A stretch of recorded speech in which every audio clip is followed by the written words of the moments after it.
요즘 들어서 하루가 다르게 가솔린 값이 상승하고 있습니다. 이럴 때일수록 가솔린 값을 절약하기 위해서 하이브리드 차량 같은 차량이 아주 인기를 얻고 있는데, 그렇다고 지금 당장 내가 사용하던 차량을 쉽게 바꿀 수는 없는 일입니다. 오늘 이 시간에는 고유가 시대에 맞는 연료 절약 방법에 대해 알아보겠습니다.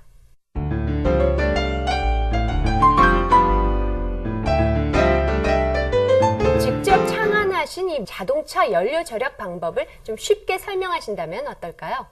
자동차의 연료를 절약한다는 것은 기존 자동차의 연료 공급에 대한 문제점을 먼저 아는 사람만이 가능하다고 봅니다. 현재 사용되고 있는 연료 공급에 문제가 없다면 어떻게 연료를 절약할 수 있겠습니까? 기존 자동차에는 충분히 연료를 절약시킬 수 있을 만큼 값비싼 연료를 잘못 사용하고 있는 부분들이 많습니다. 결론부터 말하자면 현재 연료 공급 방식은 자동으로 조절되지 않는 압력 조절기에 공급되고 있지만, 이제 저희 회사에서 개발한 자동 조절 장치를 이용해 연료를 공급하면 연료 낭비를 미리 막아 약 20% 정도의 적지 않은 연료를 절약할 수가 있습니다. 그렇다면 연료를 어느 정도나 절감할 수 있는지요?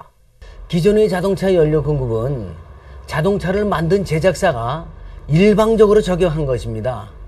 그러나 자동차를 운전하는 운전자들 입장에서 본다면 운전하는 습관이나 사용 용도가 각각 다른데도 불구하고 제작사가 설정한 일방적인 연료 공급을 받아들임으로써 연료 낭비를 피할 수가 없습니다. 이제 연료 공급을 운전자의 운전 습관이나 용도에 알맞게 자동 조절해서 사용한다면 약 20% 정도에 해당되는 연료를 거뜬히 절약할 수가 있습니다. 자동차 생산 과정에서 연료 공급 시스템은 어떻게 구성이 됩니까? 연료를 압송하는 펌프를 이용해 펌프의 힘에 해당되는 만큼 많은 연료를 엔진으로 공급합니다. 이렇게 보내진 많은 연료는 엔진에 설치된 압력 조절기라는 장치에 의해 엔진으로 공급되는 연료와 연료 탱크로 되돌려 보내는 연료로 나누어지게 됩니다. 이때 엔진으로 공급되는 연료를 운전자의 운전 습관이나 사용 용도에 따라 적합하게 공급하는 것이 아니라 주행 조건을 무시한 채 주행 중 사용되는 연료만큼 항상 동일한 압력의 연료를 보충하게 하고 나머지 연료를 연료 탱크로 되돌려 보냄으로써 연료가 낭비될 수밖에 없는 연료 공급을 하고 있는 문제가 있습니다. 인젝터의 오픈 시기와 연료 공급 시스템은 전혀 무관한 것인가요? 맞습니다.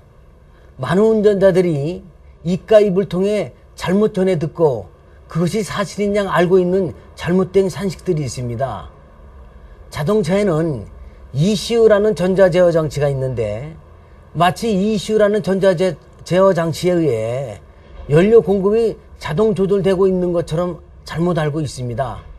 연료 공급은 연료 공급 시스템이 하는 것이지 ECU가 컨트롤하는 것이 아닙니다.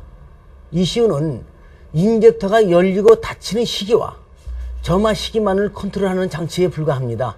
연료를 절감한다는 것은 결국 얼마나 연료를 효율적으로 사용하느냐 하는 것일 텐데요. 대단히 중요한 말씀입니다.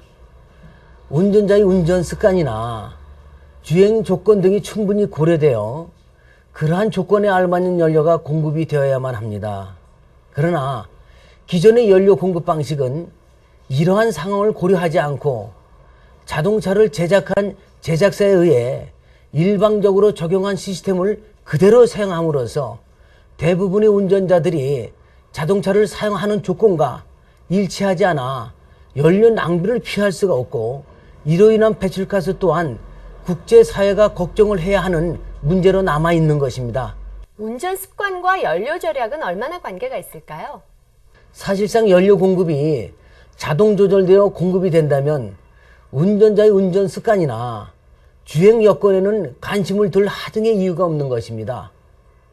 그러나 기존과 같이 연료 공급이 자동 조절되지 않는 조건 하에서는 운전자의 운전 습관으로도 어느 정도는 연료를 절약할 수가 있겠지만 그것을 올바른 연료 공급이라고 할 수는 없습니다. 자동차 메이커가 제작한 엔진과 연료 공급 시스템은 100% 믿을 수가 있습니까?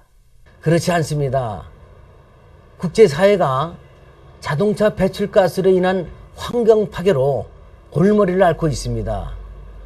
환경 파괴 주범이 자동차에서 사용되는 연료를 제대로 사용하지 못하는 낭비하는 데에서 비롯되기 때문입니다. 자동차 메이커들이 일방적으로 공급하는 연료 공급 시스템을 운전자들이 사용 용도에 따라 다단계의 압력으로 전환 공급하는 시스템으로 보급되지 않는 한 올바른 장치라고 볼 수가 없습니다. 지금 국제사회는 에너지 파동 속에서도 잘못된 연료 사용으로 값비싼 연료를 낭비하면서도 도리어 낭비되는 연료가 배출가스로 둔갑되는 이중고를 겪고 있다고 봅니다. 그렇다면 개인에 따라서 맞춤형 연료 공급 장치를 사용할 수도 있다라는 말씀이신데요. 그렇습니다. 우리 회사가 무려 13년간 오로지 자동차 연료 공급의 문제점을 파헤쳐 어떻게 하면 값비싼 연료를 낭비하지 않고 운전자들의 주행 조건에 합당한 연료를 공급할 수 있을까 연구에 몰두한 결과 연료 공급 압력을 자동으로 조절하는 장치 개발에 성공을 하여 주행 조건을 고려하지 않고 포괄적인 연료 공급에 의존하고 있는 자동차 제작사들의 일방적인 연료 공급 방식 속에서 교량적인 역할을 하는데 일조를 하게 되었습니다. 이제 새로운 장치 개발로 자동차를 운전하시는 여러분들께서는 여러분들의 운전 조건에 알맞은 연료 공급을 사용하게 될 것입니다. 예, 저는 카니발 98년식을 타고 다니는 사람인데요. 지난달에 정밀 검사를 받아보니까 불합격 판정이 나가지고 매직 캡슐을 알게 되었고, 매직 캡슐을 단 상태에서 정밀 검사를 받았는데 출력하고 소음이 좀 굉장히 좀 좋아져갖고 제가 지금 굉장히 좀 만족하고 좀 타고 있습니다. 예, 전에는 기름을 가득 채우고도 약 한 6일에서 7일 정도를 탔었는데 이 매직 캡슐을 달고 나서는 약 한 하루 반나절이나 2일 정도씩을 더 주행을 하고 있습니다. 매직 캡슐을 달기 전에는 차량의 그 소음이나 매연 등의 문제들이 많이 발생이 됐었는데 이 제품을 달고 나서는 상당 부분 그런 문제들이 다 해소가 된 것 같습니다. 80km 속도로 주행을 하면서 과연 연료를 얼마만큼을 소멸하면서 주행을 하느냐가 중요한 겁니다. 지금은 계속적으로 80km라는 속도를 유지하고 있습니다.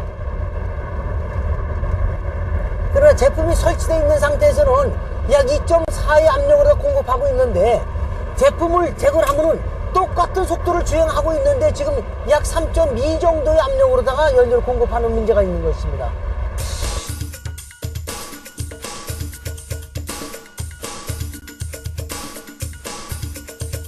이 엄청난 고유가 시대에 연료 절감을 위한 맞춤형 연료 공급 장치를 적극적으로 보급하려면 어떤 방법이 있을까요? 우선 자동차 제작사에 의해 일방적으로 적용되고 있는 연료 공급 시스템에 대한 문제점을 인식해야 합니다. 통상적으로 우리가 알고 있던 상식들이 잘못되었었구나라고 인식을 할 때 비로소 연료 공급 압력을 자동으로 조절하는 장치의 중요성을 알게 될 것입니다. 연료 압력 자동 조절 장치만이 여러분들께서 지금 사용하고 있는 값비싼 연료 낭비를 막아줄 것입니다. 자동차 연료 공급에 대한 잘못된 인식을 전환시켜야만 합니다. 미국을 방문한 이후도 연료 공급에 대한 잘못된 인식을 전환시키기 위해서 왔고, 미국뿐만이 아니고 전 세계에서 자동차를 운전하는 운전자들이 지금 현재 사용하고 있는 자동차들 연료 공급이 원만히 공급되고 있다라고 착각하는 부분들을 바로 잡아야만 합니다. 지금 연료를 공급하는 시스템의 문제로 연료가 낭비될 수밖에 없는 연료를 공급하기 때문에 맞춤형 연료 공급 장치를 보급함으로 인해서 그런 국제사회에서 우려하고 있는 에너지 절감 정책과 환경 개선 정책에 일조를 하려고 합니다. 고유가 시대에 개인적으로 좋은 습관이 들면은 연료를 절감할 수 있는 방법들이 있습니다. 첫 번째로 자동차에서 불필요한 짐들을 꺼내 놓는 것만으로도 많은 양의 연료를 절약할 수가 있다고 합니다. 그리고 또 한 가지, 이제 더워서 에어컨들 많이 사용하실 텐데요. 에어컨을 사용하실 때에는 처음에 가장 세게 틀어서 차 안 전체를 차갑게 한 후에 줄이는 것이 연료를 더욱더 절약한다고 합니다. 여러분 안녕히 계십시오.